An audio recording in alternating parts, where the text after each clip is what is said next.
আচ্ছা, আমরা এখন কিছু ফর্মুলা দেখব। তো প্রথমত আমরা দেখব সামান্তরিকের সূত্র। সামান্তরিকের মধ্যে প্রথমে ধরো আমি ও থেকে এ পর্যন্ত একটা ভেক্টর নিলাম, ওই ভেক্টরকে বলতেছি আমি পি ভেক্টর। এবং ও থেকে আমি ধরো ডি পর্যন্ত একটা ভেক্টর নিলাম, ওটাকে বলতেছি আমি কিউ ভেক্টর। এখন আমি বলতেছি সামান্তরিক। সামান্তরিক কিরকম হয়? সামান্তরিকে বিপরীত বাহুদ্বয় পরস্পর সমান্তরাল হয়। এটা যদি ও এ যদি হয় তাহলে এটাকে আমরা ধরলাম ধরো ও সি, তাহলে এর বিপরীত বাহু হচ্ছে কি ডিসি, এবং ও ডির বিপরীত বাহু হচ্ছে কি এসি। এটা আমি এভাবে যদি আঁকি এসি, তাহলে এইটা সমান্তরাল, এটা এটা সমান্তরাল, এটা। আচ্ছা, এখন আমি এখান থেকে এটা হচ্ছে কর্ণ, হচ্ছে কি এই কর্ণটাকে নাম দিলাম আমি হচ্ছে যে আর। এই আরটাকে বলে লব্ধি, আরটাকে কি বলে? লব্ধি। এখন আমার এখানের মধ্যে লব্ধির মান লাগবে, একটা লব্ধির দিক লাগবে। লব্ধির মান আমি আর এর মান বের করতে হবে। এরপর কি এটাকে ধরো এখান থেকে এটুক পর্যন্ত যে কোণ হয়েছে এটাকে টিটা বলতেছি, এখান থেকে এ সম্পূর্ণ এই কোণটাকে বলতেছি আলফা। এখানে আমার টিটার মানটা লাগবে এবং আর এর মানটা লাগবে। তো এখন এটা আমরা কিভাবে বের করতে পারি? তো এটা বের করার জন্য আমরা যদি এখান থেকে কোনো রকম ভাবে এখানে যদি এটা ওসিটা হচ্ছে কোণ, এখান থেকে আমি কি করতে পারবো না, মানটা আর এর মানটা বের করতে পারবো না। এটা বের করার জন্য আমাদের কিছু ট্রিক্স অ্যাপ্লাই করতে হবে। তো এই জন্য আমি যদি একটু যদি খেয়াল করি তাহলে এখান থেকে ওসি এটা হচ্ছে একটা অতিভুজ যদি হিসাব করি, এখান থেকে কোনো রকম ভাবে এখানে আমি এটা বি রাখলাম, এখান থেকে এটা জয়েন করে দিলাম, তাহলে একটা কি হয়ে গেছে? একটা সমকোণী ত্রিভুজ হয়ে গেছে। সমকোণী ত্রিভুজের ক্ষেত্রে আমরা জানি অতিভুজ স্কয়ার ইকুয়াল লম্ব স্কয়ার প্লাস ভূমি স্কয়ার। তাহলে এখানে ও, এখানে বি, এখানে সি ও বি। তাহলে এটা আর এর মান। এই আর এর মানটা আমি বের করার জন্য যদি আমি এই দুইটা থেকে এই দুইটার মান যদি বের করতে পারি তাহলে আর এর মানটা আমি কি ইজিলি বের করতে পারবো।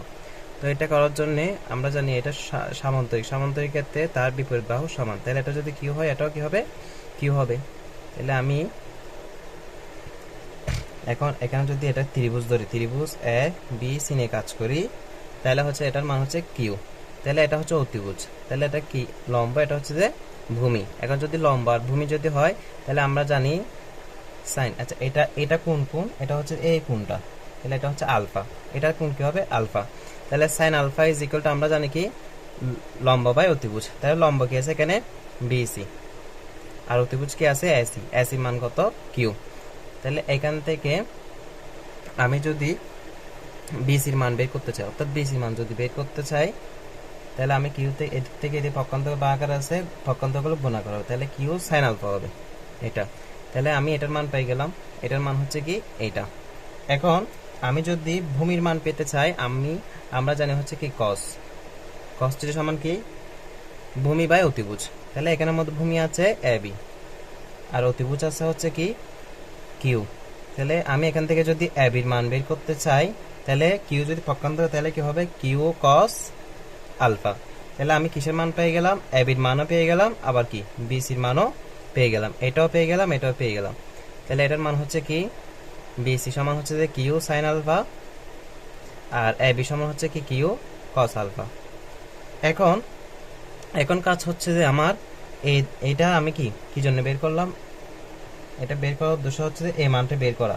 তাহলে ও এটা হচ্ছে যে সি, এরপর হচ্ছে যে এটা কি বি। এটা সম্পূর্ণ আমি ধরতেছি এই সম্পূর্ণ ত্রিভুজটা। তাহলে এখানে আমি বিসির মান পাইলাম কিউ সাইন আলফা, তারপর ও বি সমান কি ও ও এ ও বি সমান আমি যদি হিসাব করি এখান থেকে এইটুক পর্যন্ত এটা, আবার এখান থেকে এইটুক পর্যন্ত এটা, তাহলে P plus Q cos alpha. ঠিক আছে। তাহলে এখন আমি এখান থেকে কি করতে হবে? এখান থেকে হচ্ছে যে আমরা জানি ত্রিভুজ, এটা ত্রিভুজ কি ও বি সি, ত্রিভুজ ও বি সি এ অতিভুজ স্কয়ার ইকুয়াল, অতিভুজ স্কয়ার ইকুয়াল লম্ব স্কয়ার প্লাস ভূমি স্কয়ার। তাহলে এখানে অতিভুজ কি আছে? আর, আর স্কয়ার ইকুয়াল লম্ব কি, লম্ব হচ্ছে যে কিউ, কিউ স্কয়ার হবে, তাহলে সাইন স্কয়ার আলফা প্লাস, তারপর এখানের মধ্যে হবে কি P plus Q cos alpha whole square. তাহলে এখান থেকে Q square sine square alpha রাখলাম। তাহলে এখানে এটা বি যদি ধরে, তাহলে A square plus 2ab plus B square, এটা হলো। এখন এখান থেকে আমি কি করতে পারি, চাইলে এখানে Q square sine square second Q square, এখানে দুইটা থেকে যদি আমি কিউ স্কয়ার কমন নিই তাহলে sine square plus cos square, তারপর এখানে তাহলে হচ্ছে P square plus 2p Q cos alpha. আচ্ছা, sine square plus cos square মান কত 1, তাহলে আমরা লিখতে পারি P square plus 2p Q cos alpha.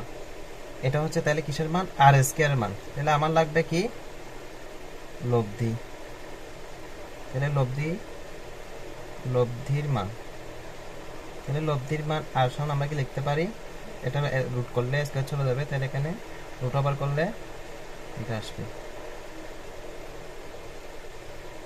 তাহলে আমরা প্রমাণ করলাম যে লব্ধির মান হচ্ছে যে কি এভাবে আসে, এটা হচ্ছে লব্ধির মান।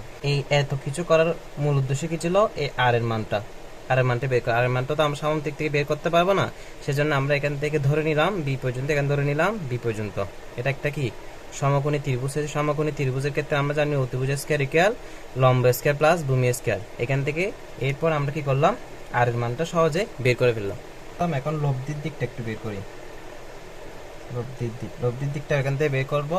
তাহলে এটা আমি আবার রাখলাম, এখানের মধ্যে কিউ সাইন আলফা, এখানে সি, এখানে ডি, এখানে হচ্ছে ও, আর এখানে হচ্ছে P plus Q cos alpha. এটা তো এখানে এটার মান হচ্ছে কি, এটা হচ্ছে সেটা লাগবে না। আচ্ছা, এখান থেকে যদি আমি দেখি এটা হচ্ছে ও সি, তারপর হচ্ছে বি, এটার কোণ ছিল হচ্ছে থিটা, তাহলে এটা কোণটা আমি লিখতে পারি থিটা। তাহলে আমরা জানি কি ট্যান থিটা সমান, আমরা কি জানি লম্ব বাই ভূমি। লম্ব বাই ভূমি হচ্ছে ট্যান থিটার মান। ট্যান থিটা লম্ব কি এটা,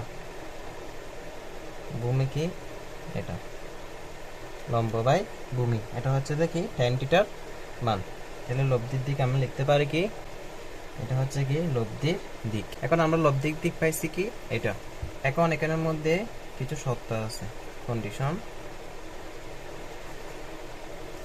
ফার্স্ট কন্ডিশন হচ্ছে যে যদি ভেক্টর দুইটি কি একই দিকে কাজ করে, ধরো এটা হচ্ছে একটা পি ভেক্টর, একটা হচ্ছে কি ছিল কিউ ভেক্টর, যদি একই দিকে কাজ করে তাহলে এখানের মধ্যে আলফার মান কি হচ্ছে 0 হচ্ছে। তাহলে একই দিকে কাজ করলে আলফা যখন 0, তখন আমার আর সমান কি হবে, আর সমান আমরা লিখছিলাম P square plus Q square plus 2p Q, এরপর লিখছিলাম cos আলফা। তাহলে আলফার ভ্যালু কত, আলফার ভ্যালু হচ্ছে 0, cos 0 ডিগ্রি সমান কি, cos 0 ডিগ্রি সমান আমরা জানা হচ্ছে কি 1। তাহলে আমরা লিখতে পারি P square plus 2p Q plus Q square. এটা হচ্ছে একটা সূত্র হয় কোনটা, square plus 2ab plus B square, square plus 2ab plus B square হয় তাহলে P plus Q whole square, root R square শেষ, তাহলে কি থাকে পি প্লাস কিউ। তাহলে আর এর মান কি হলো পি প্লাস কিউ। অর্থাৎ যখন আমার কি একই দিকে কাজ করবে দুইটি ভেক্টর, যখন আমার ভেক্টর দুইটি একই দিকে কাজ করবে তখন কি হবে, আর এর মান হচ্ছে কি পি প্লাস কিউ। এরপর নেক্সট কন্ডিশন হচ্ছে যে আমার ভেক্টর দুইটি যখন কি বিপরীত দিকে কাজ করবে, একটা ভেক্টর গেল এদিকে, তাহলে বিপরীত বলতে কি এটার বিপরীত কি এদিকে, একটা ভেক্টর হলো এদিকে গেল, তাহলে এখানে কত ডিগ্রি কোণ উৎপন্ন হলো, এখানে হচ্ছে 180 ডিগ্রি কোণ উৎপন্ন হয়েছে। যদি 180 ডিগ্রি কোণ উৎপন্ন হয় তখন কিরকম হবে, তাহলে R is equal to P square plus Q square plus 2p Q cos 180 degree. তাহলে cos 180 ডিগ্রি ভ্যালু সমান আমরা কি জানি মাইনাস cos থিটা। তাহলে পি স্কয়ার মাইনাস আর 1 এর সাথে মাইনাস 1 এর সাথে গুণ করলে মাইনাস 2p কিউ হয় প্লাস কিউ স্কয়ার। তাহলে এখানে কিসের ফর্মুলা হলো a minus b whole square formula. তাহলে আর স্কয়ার শেষ, তাহলে কি থাকে মাইনাস কিউ। তাহলে আর ইজ ইকুয়াল টু আমরা কি লিখতে পারি, যখন আমার কি বিপরীত দিকে কাজ করবে তখন আর ইজ ইকুয়াল টু কি হচ্ছে আমার পি মাইনাস কিউ। দেন থার্ড কন্ডিশন হচ্ছে আমার ভেক্টর দুটি যদি পরস্পর লম্ব হয়, অর্থাৎ একটা ভেক্টর পি ভেক্টর পরস্পর লম্ব হওয়া মানে এটা হচ্ছে কিউ ভেক্টর। এখন আমি যদি এটাকে যদি এদিক থেকে যদি উল্টাই দিই, এদিক থেকে যদি আমি এদিকে হিসাব করি তাহলে কিউর লম্ব হচ্ছে এটা। এখন আমি যদি এরকম ভাবে হিসাব করি তাহলে পি এর লম্ব হচ্ছে এটা। তাহলে লম্ব যদি হয় তাহলে লম্বর ক্ষেত্রে আমরা জানি হচ্ছে 90 ডিগ্রি হয়। তাহলে আলফার মান কত হচ্ছে, আলফার মান হচ্ছে 90 ডিগ্রি 90 ডিগ্রি। এখানে আলফার মান 180 ডিগ্রি ছিল। এখন আলফার মান যদি লম্ব পরস্পর লম্ব হয় তাহলে কি হয়, R is equal to P square plus Q square plus 2pq cos 90 degree. cos 90 degree value কত, cos 90 ডিগ্রি ভ্যালু হচ্ছে যে 0। তাহলে যদি 0 হয় তাহলে এটা সম্পূর্ণ 0 হয়ে যাবে, তাহলে root over P square plus Q square, তাহলে R is equal to P square plus Q square হয়। এটা কিসের ক্ষেত্রে, এটা যদি কি হয় ভেক্টর দুটি যদি পরস্পর লম্ব হয় তাহলে এটা হয়। তাহলে আমরা তিনটা কন্ডিশন দেখলাম, তিনটা কন্ডিশনের মধ্যে যদি একই দিকে হয় তাহলে আর এর মান হচ্ছে যে পি প্লাস কিউ, আর যদি বিপরীত দিকে হয় তাহলে আর এর মান হচ্ছে কি পি মাইনাস কিউ, আর যদি লম্ব হয় তাহলে R is equal to root over P square plus Q square. নৌকার ম্যাথের ক্ষেত্রে একটা হচ্ছে যে সোজা অপর দিকে বললে আমার কি হবে, ফার্স্ট কন্ডিশন সোজা অপর দিকে যখন বলতো ধর একটা ভেক্টর, এটা হচ্ছে পি, এটাকে পি কে আমরা নদী নৌকার ম্যাথের ক্ষেত্রে এটাকে স্রোতের বেগ বলি। আচ্ছা আমি আগে একটা নদী নিয়ে নিই, স্রোতের বেগ। আচ্ছা এটা হচ্ছে ধর একটা নদী প্রবাহিত হচ্ছে, যে এখন বলছে নদী প্রবাহিত হচ্ছে ভালো কথা, এখন সোজা অপর পারে, সোজা যদি অপর দিকে বলি কি বলে অপর দিকে, তাহলে এটা সোজা যদি অপর দিকে বলে তাহলে এখান থেকে সোজা এখানে সোজা অপর দিকে, এটাকে বলতেছি আমরা কিউ, এটাকে বলতেছি আমরা কি কিউ। তাহলে এটা তখন এই আলফার মান কত হবে, তখন আলফার মান হবে কি 90 ডিগ্রি। নৌকার ম্যাথ যখন আমরা করবো তখন ইজিলি বুঝবো। এটা একটা প্রবাহিত নদী, নদীর ক্ষেত্রে এটা হচ্ছে স্রোতের বেগ, এখন সোজা অপর দিকে বললে তখন আলফার মান হবে 90 ডিগ্রি। নেক্সট হচ্ছে যখন সোজা অপর পাড়ে বলবে, তাহলে একটা প্রবাহিত নদী, এটা প্রবাহিত নদী, এটা হচ্ছে এদিকে থাকবে কি স্রোতের বেগ, এটা হচ্ছে স্রোতের বেগ। তখন সোজা অপর পাড়ে যখন বলবে, এটা ধরো 90 ডিগ্রি, সোজা যখন অপর পাড়ে বলবে তখন এটা সোজা অপর দিকে, অপর পাড়ে যখন বলবে নদী একটা এদিক থেকে, নৌকা একটা কি এটা এই কোনাকুনিভাবে এদিকে চালানো করলে এক সময় গিয়ে এই পার অপর অপর পাড়ে গিয়ে পৌঁছবে, তখন এটাকে বলতেছি আমরা তখন কিউ। এবং এই এটার মান হবে তখন কত 90 ডিগ্রি থেকে বড়, তাহলে এইটার মান কত, এটার মান হবে টিটার মান তখন কি 90 ডিগ্রি। একটু আগে আমরা ধরছিলাম কি, এটাকে ধরছিলাম আমরা আলফা, এর থেকে যেটা ছোট হয় সেটা হচ্ছে কি আর টিটা ধরছিলাম, ঠিক আছে, এটাকে আমরা লব্ধি বলছিলাম আর কি।